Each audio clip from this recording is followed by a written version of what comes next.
Hi friends, welcome to Rudra lotus garden. இன்றைக்கி நம்ம சேனலில் என்ன பார்க்க போகிறோன்னா, நிறைய பேர் லோட்டஸில் நிறைய டவுட் கேட்டிருந்தீங்க. உங்களுக்கான டவுட்டு தான் இந்த வீடியோவில் கிளியர் பண்ண போகிறோம்.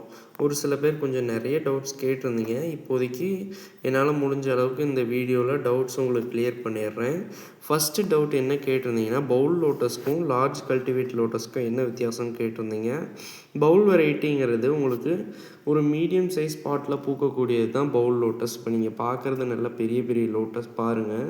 பீக் ஆஃப் பிங்க் அப்படிங்கிற வெரைட்டி எவ்வளோ பெரிய பூ இருக்குது பாருங்கள். இது பக்கத்தில் பவுல் வெரைட்டி லோட்டஸ் ஃப்ளவர் வைக்கிறப்போ அவ்வளோ சின்னதாக இருக்குது. பவுல் வெரைட்டிங்கிறது ரொம்ப பவுல்லையும் வளர்க்கக்கூடாது, ரொம்ப பெரிய டப்லையும் வளர்க்கக்கூடாது. ஒரு மீடியமான ரேஞ்சில் இருக்க டப்பில் நீங்கள் வளர்த்திங்கன்னா நல்லாவே பவுல் வெரைட்டி உங்களுக்கு ஃப்ளவரிங் கொடுக்கும். லார்ஜ் கல்டிவேட்டடை எப்போதும் நீங்கள் பெரிய தொட்டியில் கொடுத்தா தான் உங்களுக்கு அவ்வளோ அருமையாக பூக்கும். அந்த ஃப்ளவரோட குவாலிட்டி அவ்வளோ உங்களுக்கு நல்லா தெளிவாக இருக்கும். நெக்ஸ்ட்டு லோட்டஸ் எத்தனை மாதத்துக்கு ஒரு தடவை ரீபாட் பண்ணுறதுன்னு கேட்டிருந்தீங்க. லோட்டஸ் மினிமம் ஒரு 6 மாதம் வரைக்கும் வச்சுருந்துட்டு அதுக்கப்புறம் நீங்கள் ரீபாட் பண்ணலாம். ஏன்னா அந்த டப்பில் எவ்வளோக்கு எவ்வளோ இடம் இருக்கோ அந்த வெரைட்டி அதில் படர்ந்து ஓடி உங்களுக்கு பூ தரும். அந்த டப்பில் எப்போ இடம் இல்லாத பட்சத்தில் உங்களுக்கு டியூபர் எல்லாம் ஃபார்ம் ஆக ஆரம்பிச்சிடும். ஒரு 6 மந்த் கழித்து அந்த டப்பை கமுத்து போட்டு பார்த்தீங்கன்னா உங்களுக்கு அடியில் டியூபர்ஸ் இருக்கும். அந்த டியூபர்ஸ் எடுத்து நீங்கள் திரும்ப மறுநடவு செஞ்சிங்கன்னா திரும்ப உங்களுக்கு பூக்க ஆரம்பிச்சிடும்.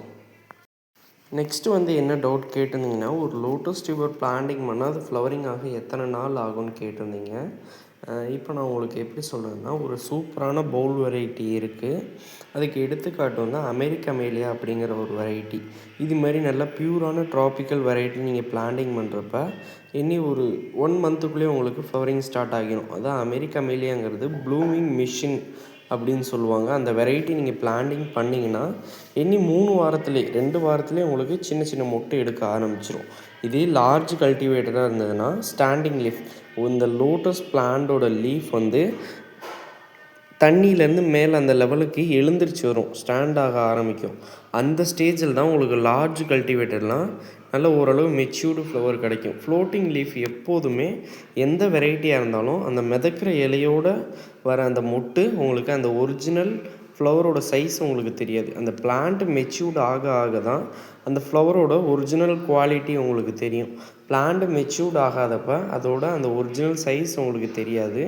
இப்போ நீங்கள் பார்க்குறீங்களே இந்த வெரைட்டி கூட நல்ல மெச்சூர்டு ஃப்ளவர் அவ்வளோ சூப்பராக இருக்கும். இது இன்மெச்சூர்ட் ப்ளூம் தான், அதனால் ஃப்ளவர் சின்னதாக இருக்குது. நான் இதோட மெச்சூர்ட் ஃப்ளவர் மேலே ஆட் பண்ணி காட்டுறேன் பாருங்கள். நெக்ஸ்ட்டு என்ன கேட்டிங்கன்னா, உரம் எப்போ கொடுக்குறதுன்னு கேட்டிருந்தீங்க. உரம் லோட்டஸை பொறுத்தளவுக்கும் நீங்கள் ஆரம்பத்தில் அடியில் கொடுக்குற உரமே போதுமானது தான். எனக்கு தெரிஞ்சு இடையில 15 நாளுக்கு ஒரு தடவை உரம் கொடுத்து எனக்கு எந்த டிஃப்ரென்ஸும் தெரியல. கிட்டத்தட்ட எல்லாம் ஒரே மாதிரி தான் இருக்குது.